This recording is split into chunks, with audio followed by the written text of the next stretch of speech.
Paytm payment bank যে বন্ধ হলো, যে যাদের সেভিং বা কারেন্ট অ্যাকাউন্ট 15 মার্চে যে বন্ধ হলো, লেনদেনটা খালি আপনারা উইথড্রল করতে পারবেন, পাঠাতে পারবেন, কিন্তু কারো কাছ থেকে নিতে পারবেন না, ডিপোজিট করতে পারবেন না, খালি টাকাটা তুলে নিতে পারবেন।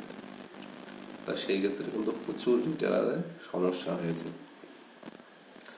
আমারও সেভিংটার পরে কারেন্ট অ্যাকাউন্ট হয়েছে, প্রচুর লেনদেন করেছি।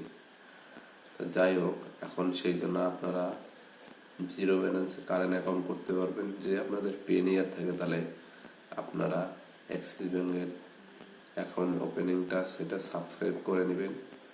করে নিতে পারলে আপনারা সেভিং বা কারেন্ট অ্যাকাউন্ট করতে পারবেন। সেটা কিন্তু জিরো মেনটেন্স ব্যালেন্স, খুবই একটা ভালো দিক।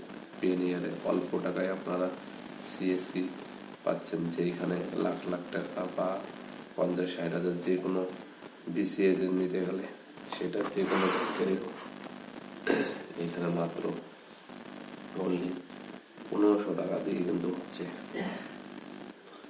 অতএব আপনারা পেনিয়ারের অ্যাক্সিস ব্যাংকের অ্যাকাউন্ট ওপেনিংটা সাবস্ক্রাইব করে নেবেন, তাহলে সেইখানে সেভিং এবং কারেন্ট করে নিতে পারবেন।